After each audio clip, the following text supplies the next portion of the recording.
Welcome to the Deep Dive. It's great to have you joining us, especially today because we're diving into some really fascinating source material that you actually shared with us.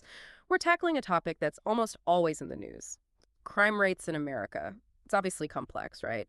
And often painted with pretty broad strokes. But the info you send over, well, it really challenges some big narratives and gets into the weeds, into nuances that often get missed. So, for today's deep dive, we're essentially putting crime data under the microscope. We're zeroing in on this debate around the red state murder problem. You've probably heard that term. And crucially, the counter argument presented in our source, which calls it the Blue City murder problem. Our plan is to unpack these claims, look hard at the numbers, and see what really emerges when you zoom in past the headlines to the local level. Exactly. That's the mission today. We're going to pull out the key insights from this legal memorandum you provided, which comes from the Edwin Meese III Center for Legal and Judicial Studies at the Heritage Foundation. We'll be going through the data, the arguments they present, really carefully to give you a clearer, maybe more textured understanding of what this specific analysis says is driving homicide rates.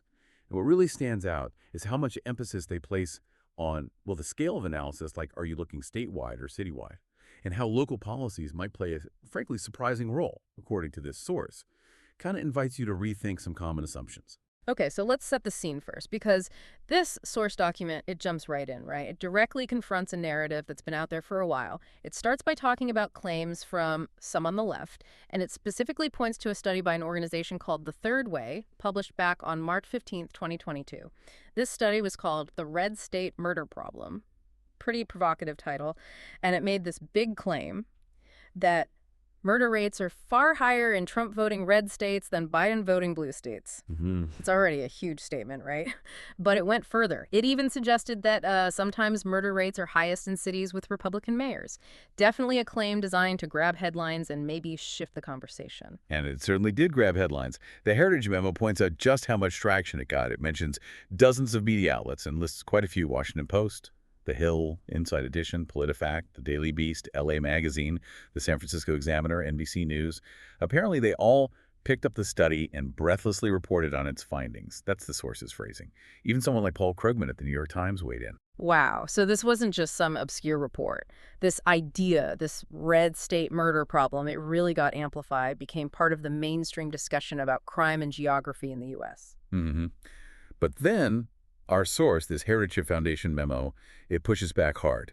Right away. It calls the red state murder problem claim not just misleading, but actually a deflection. Basically, they're saying it's an attempt to shift blame. The core idea they put forward, what they frame as the Blue City murder problem, is that, well, high crime counties are governed largely by Democrats, driving up the crime rates in their otherwise red states. Okay, so that's a really critical point they're making. The level of analysis matters hugely. State averages might hide what's really going on in specific cities or counties. Exactly. It suggests that focusing only on the state level could lead you down the wrong path, potentially obscuring who or what is responsible according to this particular analysis. And the source connects this directly to policy, doesn't it? It talks about soft on crime policies from the left having wreaked havoc. Yeah, it lists a whole bunch of examples that it claims led to massive spikes in crime, particularly violent crime, including murder. Things like ending cash bail. Right, which proponents say reduces pretrial detention and addresses inequities, but the source frames it differently. Defunding the police, not prosecuting certain crimes, letting felons out early, cutting prison populations. The source argues these aren't just isolated things, but part of a whole approach with negative consequences for safety. And connecting that back, the force offers its take on why that red state narrative might have taken hold. It suggests left-wing politicians and their backers saw rising crime as a political liability, a problem for them and their chances to re-election. So the memo basically frames the red state study as engaging in obfuscation, finger-pointing, and blame-shifting. Age-old political tactics, as they put it. Which raises a good question for you, the listener. How much do political calculations shape how complex data, like crime stats, get presented? This source clearly thinks it's a major factor here, suggesting the narrative was maybe more about political strategy than pure analysis. It's certainly a lens the source provides for interpreting the whole debate. Okay, let's shift gears a bit now. From the political framing to the source's core analytical argument, it really hinges on this idea that crime tends to be a hyper-localized phenomenon. What does that actually mean, though? It means crime, especially violent crime like homicide, isn't spread out evenly like butter on toast across a whole state. It's clumped together, concentrated in specific, often small areas, usually cities. Right. And so while the state-level average might be technically correct, like We could mathematically, add it all up and divide. exactly, but the source argues that number becomes meaningless out of context, or even misleading and downright dangerous if that's all you use to make policy or draw political conclusions. It really sets up a different way of looking at the numbers. So this leads directly to what they call the fundamental flaw in that third way study, the one pushing the red state murder problem. Mm-hmm. The source argues that a state's overall murder rate is mostly just a reflection of the huge number of murders happening in its biggest city or cities. Think of it like one noisy corner of a library making the whole place seem loud. That's a good analogy. And here's the kicker, according to the source. A super majority of those cities, even the ones inside states that vote Republican overall, are themselves deep blue and run by left-wing ideologues. That's a really significant claim, isn't it? It suggests judging a whole state's crime issue by its overall political leaning might be missing the point entirely. The real action, the real drivers, might be at the city or county level. Right, and this is where the source tries to prove its point, and it gets pretty interesting. It suggests that if you statistically remove the crime data from those specific deep blue big cities within those deep red states, You just take their numbers out of the state calculation. then the overall state crime rates fall, in some cases, dramatically. And the source claims this totally upends their conclusions, meaning the third way's conclusions, and exposes that study as, quote, a straightforward attempt at political projection dressed up as a study. That's a very direct challenge. They're essentially saying the original study used statistical averages to paint a politically convenient but inaccurate picture. And this focus on local data is really the bedrock of their blue city murder problem counterargument. It's crucial for you, the listener, to grasp this if you want to follow their line of reasoning on crime trends. Absolutely. The source really hammers this home. A more accurate reflection of what is actually happening on the ground is gained by reviewing localized murder rates, such as murder rates in a city or county.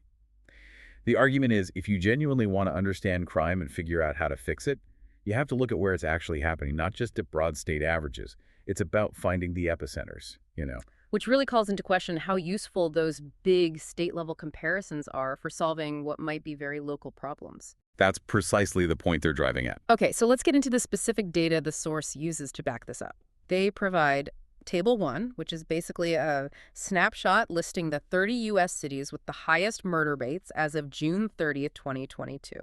So this isn't theory anymore. This is looking at the actual places identified as having the most severe homicide problems at that specific time. It's their evidence for the hyper-localized idea. And what immediately jumps out from that table, according to the source, is the political leadership in those cities. Yeah, it's pretty stark. The source states, not surprisingly, of those 30 cities, 27 have Democratic mayors. 27 out of 30, that's what, 90%? Exactly. The only exceptions listed are Lexington, Kentucky, and Jacksonville, Florida. They identify those as having Republican mayors, and Las Vegas, Nevada, with an independent mayor. So this heavy concentration of Democratic mayors in the cities with the highest murder rates is presented as, well, a key piece of evidence by the source. They're drawing a direct line between local political control and these crime outcomes. But the analysis goes deeper than just the mayors, right? It gets into the prosecutors. Yes, and this is where it gets really specific. The source highlights the presence of what it calls at least 14 Soros-backed or Soros-inspired rogue prosecutors operating within those same 30 high-crime cities. And they don't just say some prosecutors, they actually list them out. Let's see, they name Jason Williams in New Orleans, Marilyn Mosby in Baltimore, Kim Gardner, St. Louis, John Chisholm, Milwaukee, Okay, quite a list. Larry Krasner in Philly, All right. Kim Fox, Chicago, Raul Torres, Albuquerque, Mike Freeman in Minneapolis, John Cruzo, Dallas, Glenn Funk in Nashville, Santana DeBerry in Durham, George Gascon, L.A. County, Still going. Chesa Boudin, who was in San Francisco then, and Alvin Bragg in Manhattan. So 14 specific individuals are named. And they connect this to the actual homicide numbers. They do. They state that across all 30 cities, there were 2,554 homicides through June 2022. But then they calculate that in just those 14 cities with the prosecutors they listed. There were 1,752 homicides, which they point out is 68%, over 2/3 of all the homicides in the top 30 cities. Wow, 68% in just those 14 jurisdictions. And the source makes sure to add, every Soros rogue prosecutor listed above is a Democrat.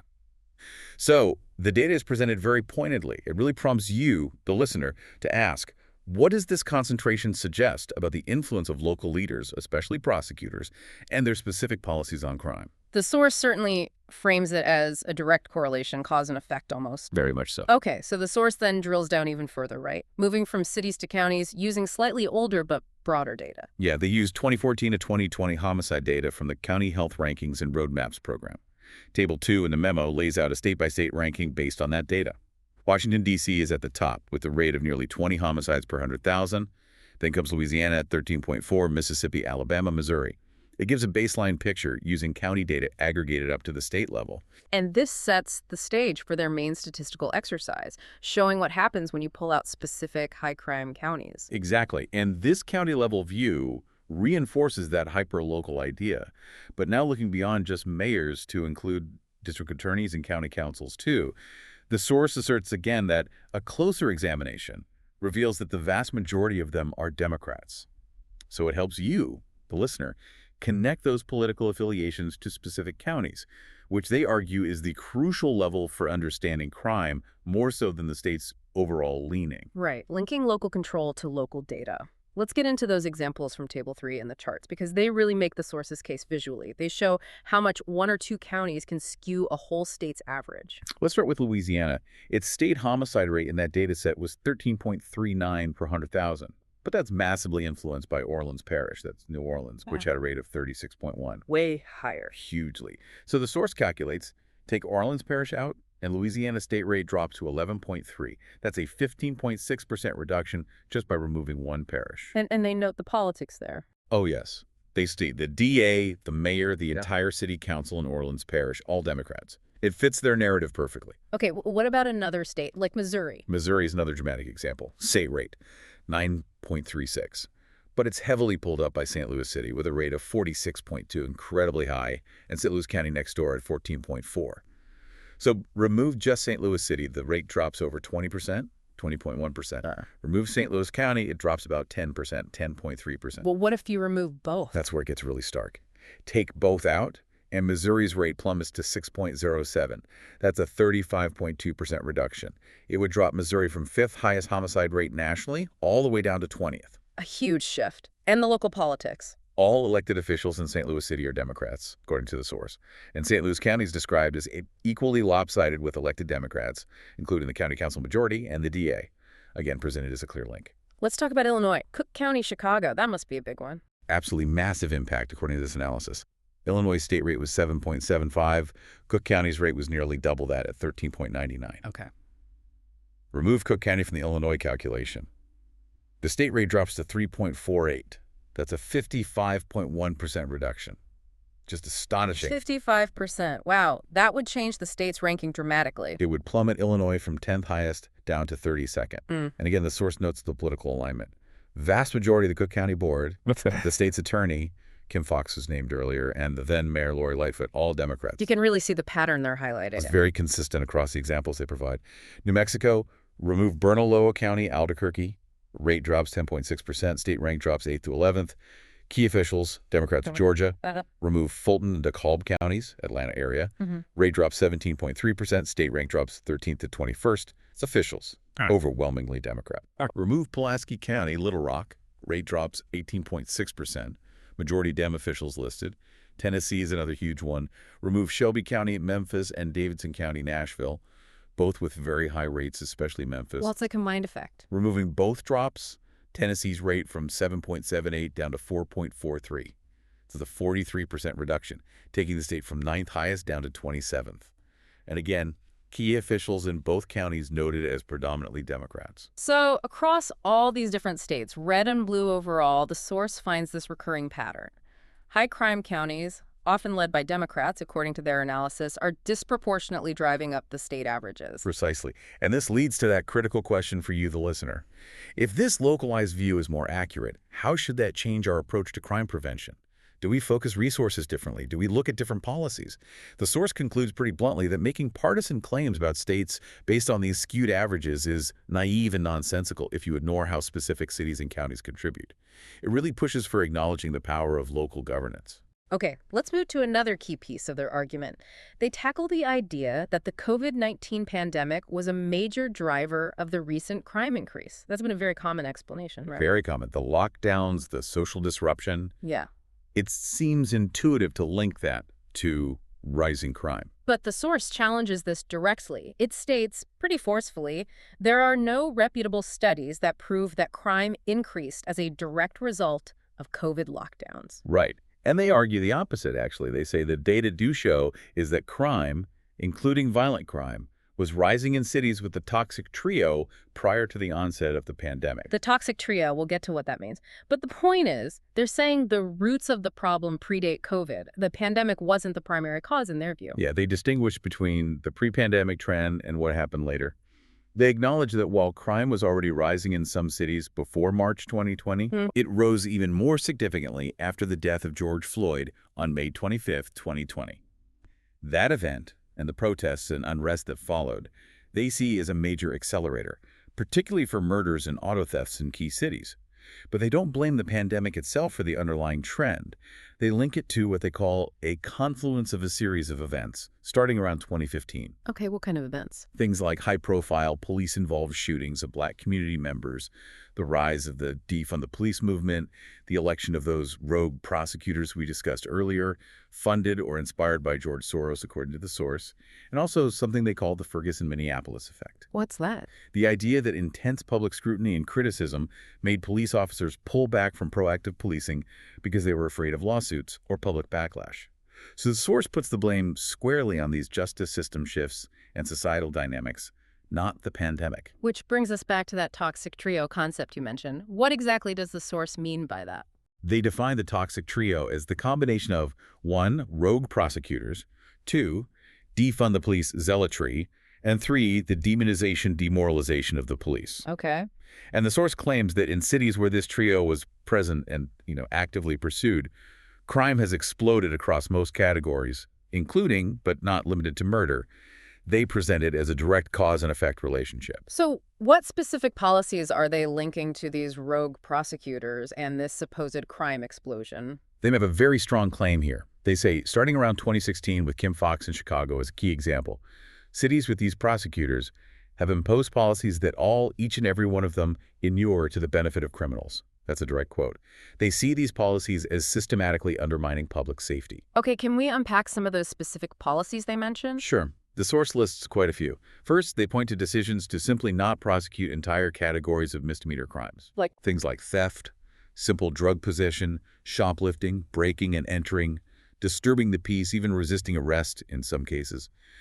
The source frames this non-prosecution as contributing to a sense of lawlessness. Okay, what else? Second, policies that forbid prosecutors from using sentencing enhancements, like adding time for using a gun, or because the person has prior convictions, even for serious crimes. So potentially limiting sentences even for repeat or violent offenders. That's the implication made by the source, yes.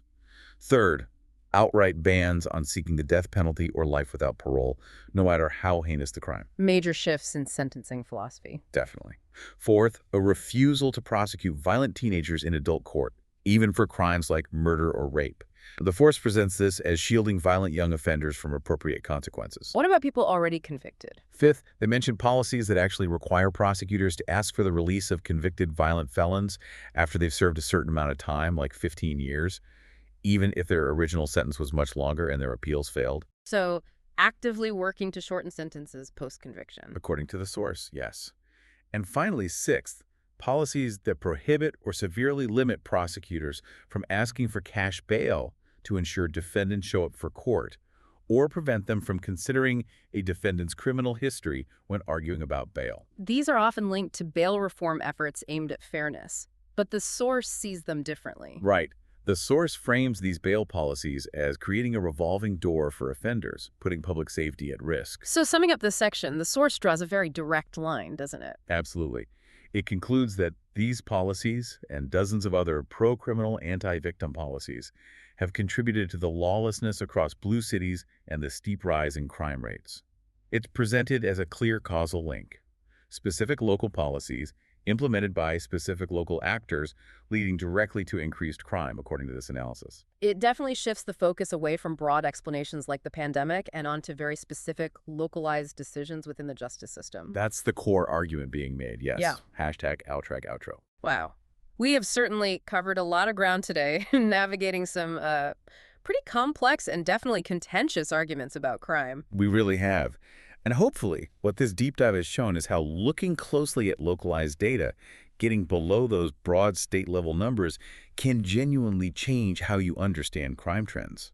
The analysis you shared makes a strong case that the scale you use matters immensely. Yeah, that focusing just on state averages might not just be unhelpful, but potentially, as the source put it, misleading and downright dangerous for having real conversations about what's going on. We've unpacked the argument that crime rates are often driven by what's happening in specific cities and counties, places the source consistently identifies as having particular political leadership and, crucially, specific prosecutorial policies. It's a very direct counter-narrative to that red state murder problem idea, systematically trying to build the case for what the source calls the blue city murder problem. And this really underscores the maybe underestimated power of local government when it comes to public safety. Which leads us to a final thought for you, the listener, to chew on. If this analysis we've explored today is accurate in its claims that local political choices, these very specific policy shifts by DAs, can have such a direct, measurable impact on something as critical as homicide rates, what does that imply? What does it mean for how we as citizens should think about local elections, or how we advocate for public safety in our own neighborhoods, in our own towns and counties? Does it maybe shift your focus away from the big national political debates, the state-level headlines, toward the nitty-gritty decisions being made and the people making them right there in your own community? It certainly offers a different, much more localized perspective on a problem that affects everyone. Something to think about.